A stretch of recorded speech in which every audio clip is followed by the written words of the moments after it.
There is a process to informational interviewing. The first one, and you know what? I get most students saying to me, how do I research these companies? I don't even know where to begin. I guess the first place to begin is you have to know what it is, the tasks, the skills that you have, where you can apply them and what that title is. And then where is that title hired by a company? So that's researching. And are you an engineer by any chance? Environmental design. Environmental design. So are you familiar with the companies in Calgary that hire? Some of them. Yeah, I've heard of them too. So there's quite a few. I don't know if you know, but the GSA bought a membership to the Chamber of Commerce, and that makes every graduate student a member of the Chamber of Commerce. So that is a great resource for getting a list of companies at least that are members of the Chamber, and they give you contact information for somebody there. So it's a really good resource for researching companies. Aside from that, nowadays we can use Google, we can use LinkedIn, we can use even Facebook and find companies that way. There's a really great resource called Glassdoor.com. Glassdoor will give you news items on certain companies. They'll tell you what the wages are. It's fairly new, so some of the wages aren't posted. Some of the companies don't have a lot of information up there, but I think it will grow.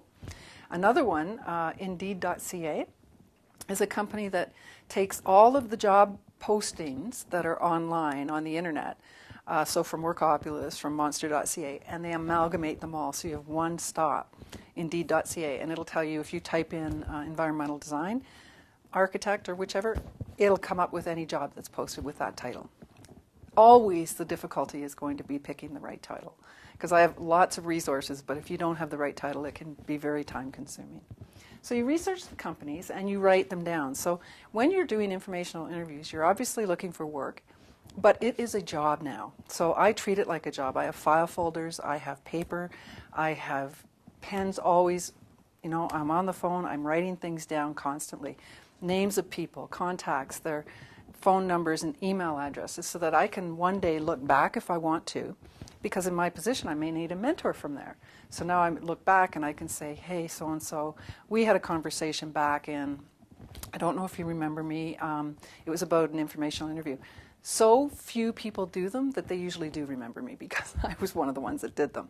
So that's the good news.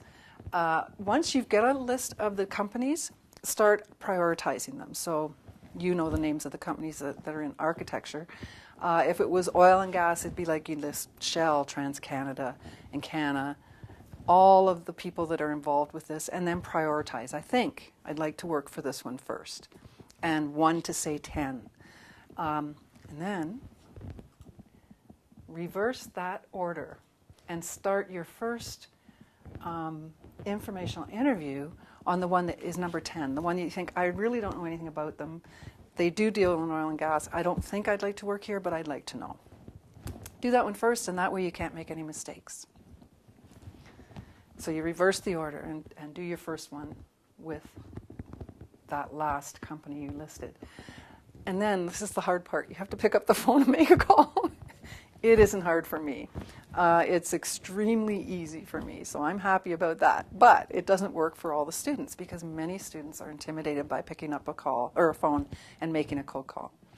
And that's unfortunately a big part of the informational interview. You want to ask for an appointment. It speaks volumes to the person on the other end. If you can pick up the phone and say, hi, my name is, and you don't know me, but I'd really like to know more about you and your company, and you'll get all kinds of barriers. We're going to talk about them a little bit, and we can bring more into it if there's some that you can think of or maybe you've encountered, then we'll work on that.